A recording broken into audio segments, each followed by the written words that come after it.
There are people who live their lives quietly. And then there are people like Harriet Tubman, a woman so brave, so unbreakable, that her footsteps shook the very walls of slavery. Her name has become a symbol of freedom, faith, and fearless determination.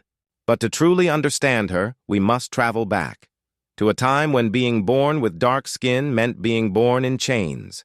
Harriet Tubman was born around 1822 in Dorchester County, Maryland, under the name Araminta Ross. She was born into slavery, into a world of pain and injustice where she did not even own her own name, her own body, or her own future. Her parents were enslaved. Her siblings were enslaved. As a child, she saw people whipped, beaten, and sold away like cattle. The sound of chains and the cries of her people filled the nights.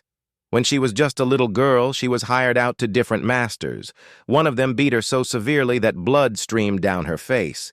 One day, she was hit in the head by a heavy metal weight when she tried to protect another slave. That injury would cause her to have seizures, dreams, and visions for the rest of her life. But she believed those visions were messages from God, guiding her toward her destiny. Years went by. Her spirit never broke. Deep inside her, a flame was burning, the flame of freedom.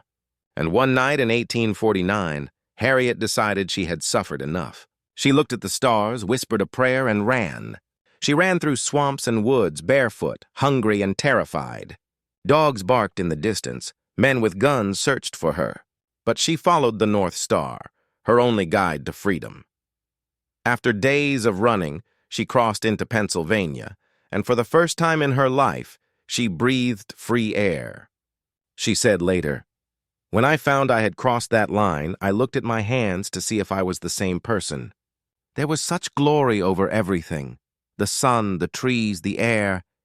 It seemed to me I was in heaven." But Harriet's freedom wasn't complete. Because her family, her friends, her people were still enslaved. She could not rest knowing others were still chained. So she made a promise, "I will go back. I will free them all." And she did. Over the next 10 years, Harriet Tubman became the most famous conductor on the Underground Railroad, a secret network of routes and safe houses that helped slaves escape to freedom in the North. She made 13 dangerous trips back into the South and freed around 70 enslaved people with her own hands, and helped guide hundreds more. Every journey was a battle between life and death. If she was caught, she'd be executed, but she was fearless. She carried a small pistol, not to fight others, but to give courage to those who wanted to turn back. "You'll be free or die," she would say. She moved at night, hid in swamps, used secret codes, and trusted the kindness of those who hated slavery. She was so careful that she never lost a single person. She proudly said, "I never ran my train off the track and I never lost a passenger." Harriet Tubman became a living legend. Slave owners put a $40,000 bounty on her head, dead or alive, but they could never catch her. God seemed to protect her path every single time. When the Civil War began, Harriet saw another way to fight for freedom.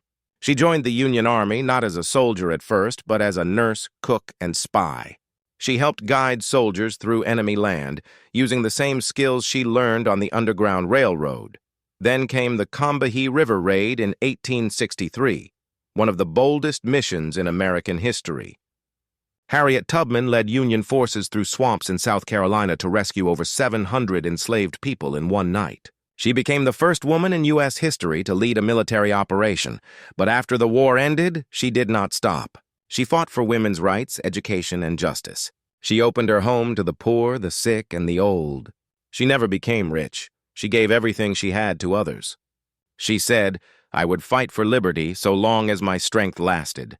Harriet Tubman passed away in 1913 in Auburn, New York. Her last words were, "I go to prepare a place for you."